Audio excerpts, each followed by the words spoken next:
You're enjoying Racing World. It's brought to you by Perspective Group. It's your global motorsport podcast show brought to you in conjunction with Race Control Magazine.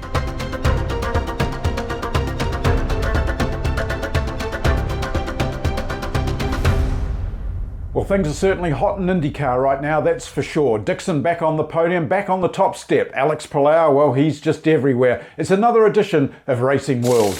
Welcome back to the show, and of course the big news this week of Scott Dixon taking that win in Toronto, back on the podium again. Dixon's record just continues to grow and grow and grow, now equaling second all-time wins in IndyCar history alongside Mario Andretti, chasing AJ Foyt. Probably he may not ever get there, but it's only 15 wins away, so anything's possible for the Iceman. But certainly big moment for Dixon in his history. Big moment in the championship too. He is firmly back in the 2022 IndyCar title, and it will be interesting to see how these next few weeks play out. Don't forget, this was the first of 5 races over 4 weekends. That's right, 5 over 4. There was Toronto, the doubleheader this coming weekend at the short track oval in Iowa, then back to the Indy road course, and then the streets of Nashville, all in the space of 4 weeks. So this is a test for the teams, drivers, cars, the lot, and it's going to really shape up this championship. Still 11 drivers mathematically in with a chance in this championship,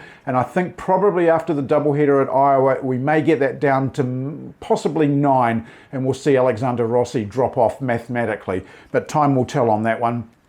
Only takes one good race to stay in the game, and Dixon proved that, and it was a fine win by him in the weekend, and a fine statement from him and the Ganassi team with all the news about Alex Palou recently, which we'll talk about very shortly.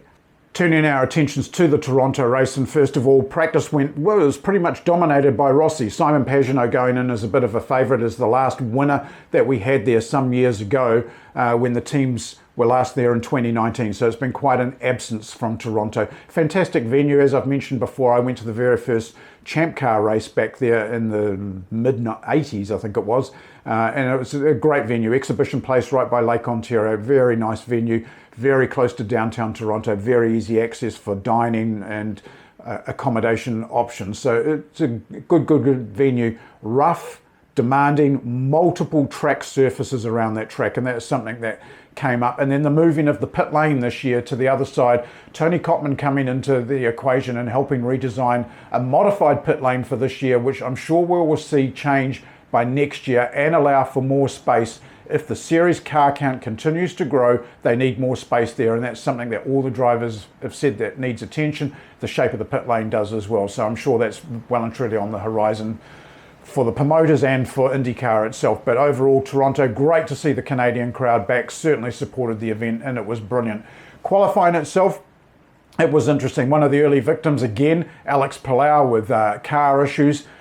Just a continuation of maybe Alex Palou in the headlines, and again we'll deal with that shortly. But one of the Kiwis that was up there that made it through the first phases of qualifying, Scott McLaughlin. Awesome first qualifying session here for the XPEL Chevy in Toronto. It's my first time in Canada, and to qualify in the Fast 6 at a new track is a lot better than I did at new tracks last year. So I'm really proud of that. I've come a long way since leaps and bounds since 2021, and just continually learning with the team in the car. So first and foremost, really pumped for it, and can't wait for tomorrow. I think we can win the race from there.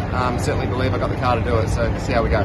McLaughlin's certainly putting things together in the second half of this championship season, and he knows he needs to do that to stay in the championship hunt. He's there or thereabouts, only going to take a couple of wins or very strong places, and he will be back in this game. So I think he's serving himself very well, and as we know, Dixon, well, he's just the ultimate pro, isn't he? So he was there again. So to the race itself, well, it didn't really get off to a great start. It only got a couple of corners for Sato, and he was out of the race with heavy car damage to the front end of the car.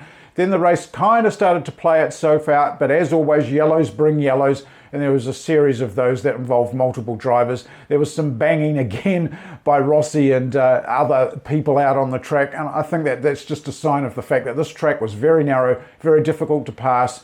I wouldn't say any of these things were intentional. They were really Rubbings racing type incidents, and race control for IndyCar had the sense to let all of those things go. So it was a good call at the end of the day. And then there was a couple of drama moments right near the end of the race. Colton Herta revealed, which you'll hear later in the press conference, the fact that his balaclava had broken and his hair was dangling in front of his face.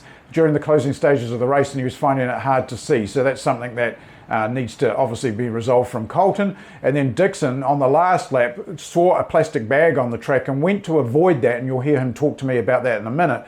But went to avoid it, and it caused him more issues than it was. So he was very lucky that that happened actually on the last lap. So overall, it was a great win by Dixon, and we caught up with Dixon and Herta at the post-race press conference. All right, we'll go to the Zoom, and it wouldn't be a Scott Dixon press conference if we didn't go all the way to New Zealand to our friend David Turner. David, go ahead. It makes it sound like I'm miles and miles away, Kate, but we'll get back soon. Dixie, well done today. Question I've got for you, in that period of the race where Daly and VK were in front of you, and there was a lap or so there where you gave Daly a bit of a hard time.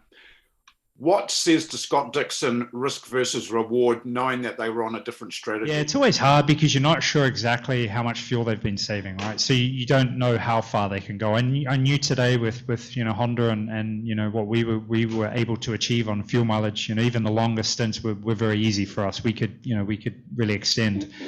I trust Connor. I knew if I'd made a dive, he would have been, super respectful. So that was definitely not an issue. It's tough, right? When you're trying to pass a car that's on a totally different strategy, but then also, use the mirrors a little bit to try and understand where your real threat is coming from. And I think Colton and his team did the right thing. They went flat out. They didn't worry. There was a pretty big number that we had to get, and my team's like, hey, you got to get this number. You got to get this number for the first 2 or 3 laps, and he just kept attacking, kept on overtake. And I knew at some point he had to give up because he wasn't going to make it. I knew we could get some big numbers if we needed to, and he's good at it as well. But it was nice to see those cars peel off in front so we get some clear air. But I was actually surprised VK pitted when he did. I thought he might just try and keep going. But yeah, it seemed that he would have pitted and then he stayed out. So I was just quite interested to get your take on it. And then just secondly, before I let you go to the others, that period at the end of the race with the bag on the track, did it just get in your eye line and then mistakenly go over the top of it? It was weird. I saw it at the apex at 3, and I was like, where do I go here? Because I didn't want it to go into the duct. And then I was like, well, I'll go wide and go around it. And then as I was approaching the corner, I'm like, well, there's probably a lot of marbles out there. I probably don't want to do that either. So then when I turned, I'm like, I'm going to run straight into it. And sure enough, and I don't know what it was, but it was super sticky. Obviously the tires are sticky at that time too, but it stuck, man, and that thing was just flapping. And then when I turned left into turn 5, it didn't want to turn. I'm like, oh my god, thank god this is the last lap. And then by the time I kind of got the exit of 6, it kind of found its way off the car. But I think there was a little bit still trickling around on it. But yeah, I don't know what that was, and had it happened a few laps earlier, that could have been a bit of a game changer. Oh, well, congratulations on today. And Kate, thanks very much for everything. We might be a long way away down here, but Kiwis are making some legions, and we've got one in the room with you right now. Appreciate it. Yeah, I couldn't really see much because my headstock broke. Oh, all my hair went in front of my face. So you were very talented keeping that on the racetrack. Yeah, I could see Felix when I went through turn 3, and I can kind of tell judge the gap. There was one lap you braked like 200 feet too early. Was that why? I was really inconsistent. I couldn't see. I was having to look out the sides of my visor instead of in front. But no, it was really good. The car was really good for all the race. Andretti brought a really good package here, and it showed. Rossi was running good until I don't know what happened, and I was right up there too. So all the cars in top 12 in qualifying. We got the pole. We got a second place finish. I'm really happy with that. It's good to rebound with a result like this after Mid-Ohio. Yeah, it is your second podium of the season. The last one was at the Indy Road Course, where we'll be in 2 weeks. Is this the kind of momentum that you were hoping to have in this section of the season and get back in the championship battle? Yeah, we really need to start racking up the podiums and wins if we want to have a shot at it. We are pretty far back, I think 100 points or so. So might need a little bit of luck and a lot of good results, but we can do it. Great to see that from Dixon, and it just shows you what a guy he is, what a character he is, what depth there is in Scott Dixon. And New Zealand tends to take this a little bit as a grain of salt thing, but this guy is an IndyCar legend in his own right, equaling Mario Andretti, just an amazing record. He just continues to podium, race wins every single season for 18 consecutive years.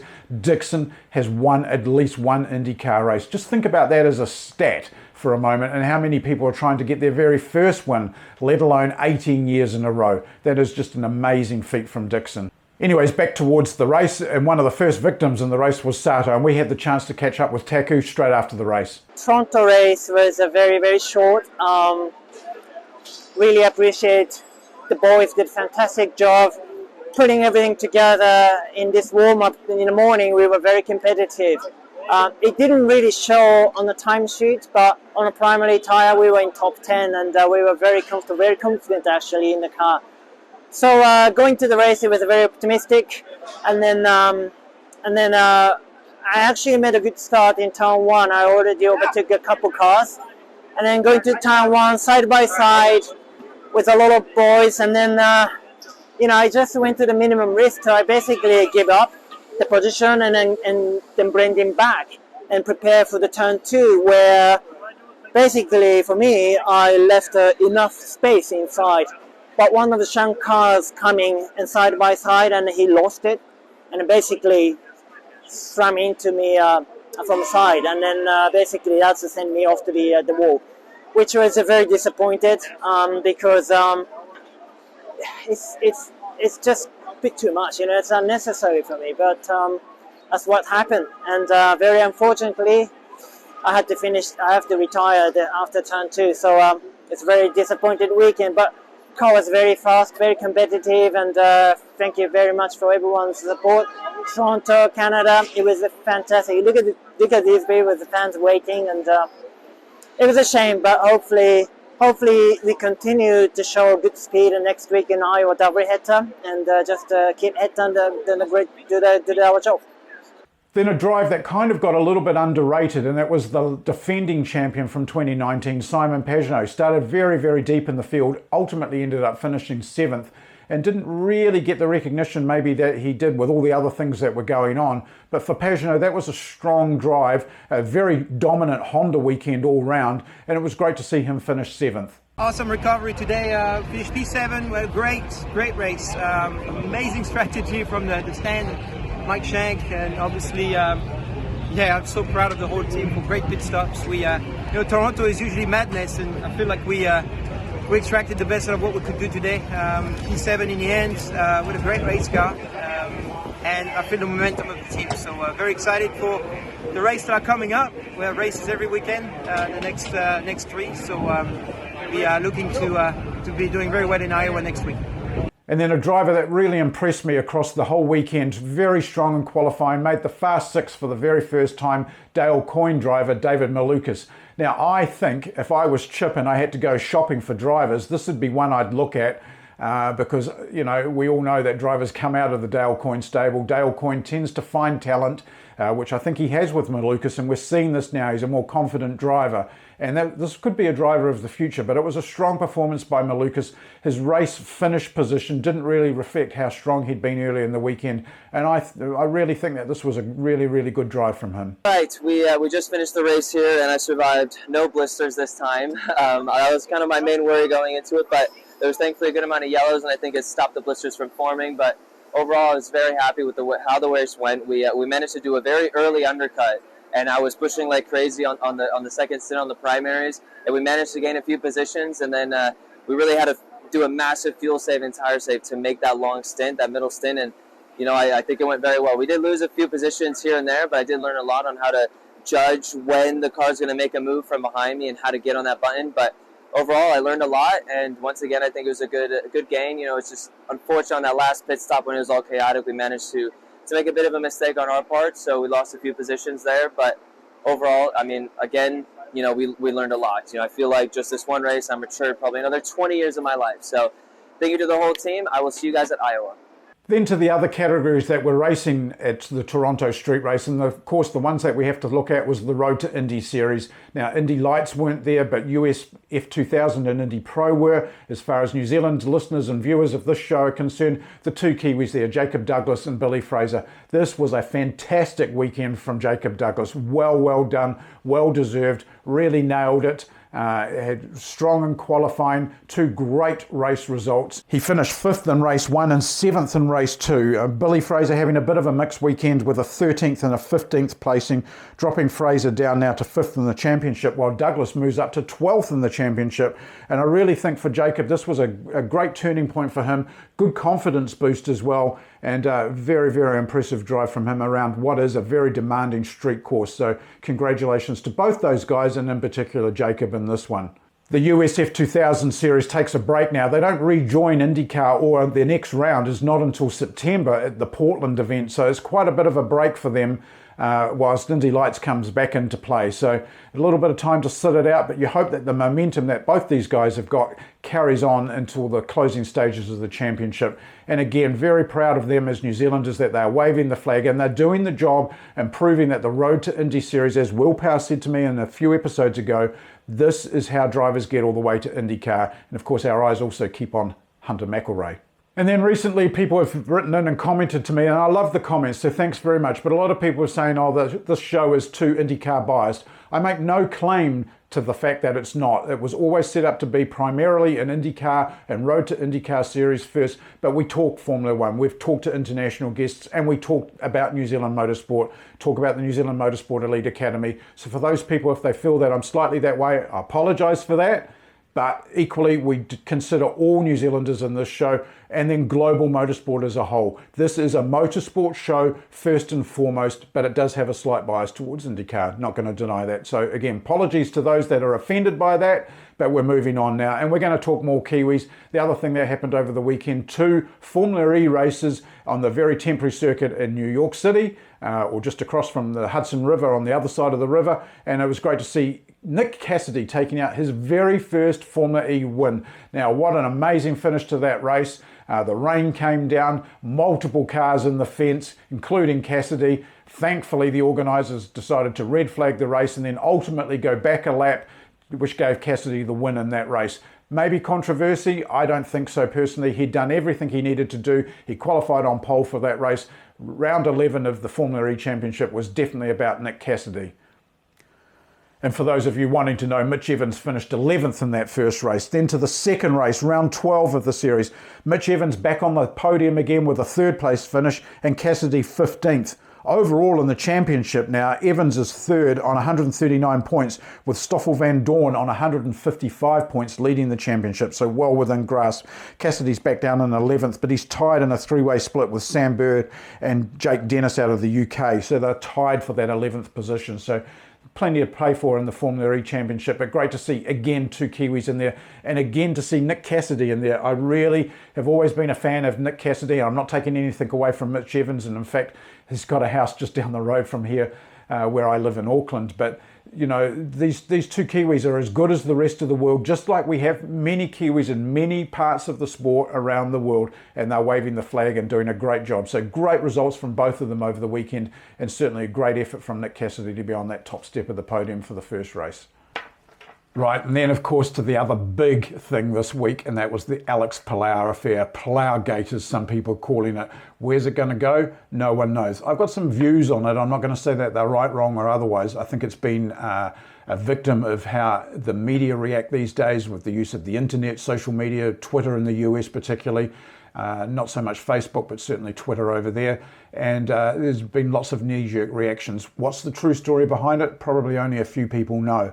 Is Alex Palou in a position whereby he can move to McLaren next year? Who knows? What's Zach Brown really up to? Because now we have Colton Herta, Pato O'Ward, and maybe Alex Palou all vying for a seat in Formula One. So you don't have to be a rocket science to know that the numbers don't work. There's only 2 seats available in the Formula One team. Lando Norris has got one of them. Danny Rick thinks that he's staying there for another year. So how's it all going to work? So what are these drivers doing? If they think that they're going to go to Formula One because Zach's promised them something, they're all trying to get there. So I just don't see how that's going to work. But at the end of the day, What do we know? We know that Rosenquist is signed with McLaren, but again, we don't know where he's going to be. Is he going to be in the third McLaren Arrow SP car for next year in IndyCar, or is he destined for Formula E? As I've said before, I hope not. But now we've got Alex Palou in there. Is he destined for that McLaren Arrow SP IndyCar seat, or will he go to Formula One? Something's been promised somewhere, and I'm sure layers of this will come out. Where do you stand if you're Ganassi? Well, right now you're saying that you actually own Palou for another year, and your contract clearly states that. So if it becomes a legal matter, I think there's probably plenty of grounds to stand on there from Chip's point of view. Do you want to retain Alex? I think you want to retain him certainly to the end of the year.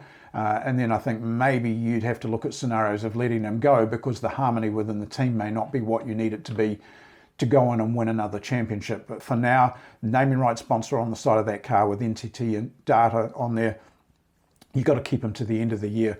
There's a lot of talk of drivers coming in to replace him. Tony Kanaan was a name that was mentioned. Tony's categorically said that ain't going to happen. So the only other one that's actually on Chip's books would be Ryan Hunter-Reay. And maybe we'll see that develop even by the time this podcast is online. But at the moment, I think that you'd say that Alex is there for the rest of the year unless something comes along. So where does Chip stand? He either keeps Alex, probably through the court of law, or he does a deal with Zach and offers him Alex and probably gets paid a decent amount of money to offload Alex to him. And Zach gets what he wants. What Zach then does with Alex, only time will tell. The other scenario, which Chip has done before, and he did it with another Alex Lloyd a few years ago, not quite for the same reasons, but he paid Alex Lloyd at the end of the day to sit in the garden for a year and rather than race the car. So he could do that to Palou. He could retain his services for next year and then not let him race. But I don't think Chip's that sort of person, and it's bad publicity for Ganassi Racing, and that's not something that you'd want. So I can't see that option being exercised. So I think the biggest thing probably will be striking a deal with Zach Brown and then ultimately releasing Palou. But time will tell. Is it good for IndyCar? Yes, I think it is, because it's created massive headlines. Many of these drivers have said the same thing. I think it's a good thing because it keeps IndyCar in the headlines. It's a great publicity thing. Not something that's always desirable, but at the end of the day, it's happened, and we live with it and we follow with interest. I think it would, however, be a bit of a shame if the saga of Chip Ganassi Racing and Alex Palou ends on a sour note. They won a championship. Alex has been a great spokesman for the team. Everything looked in harmony. I've spoken to several members that I know very closely within that team, not Kiwis, but Americans, who have told me that they felt that Alex Palou was going to be Chip's next Scott Dixon. So if that does all disappear and unfold, Chip's left with maybe a little bit of a sour note in his mind. But at the end of the day, Chip's also a businessman, and he's a smart businessman, and he does racing for a reason. It's his sole business, and he likes winners. So he'll go looking for more and cultivate more. And as I said, I think maybe David Malukas might be one of those options. I'm not saying that conversation has even remotely happened, because it hasn't.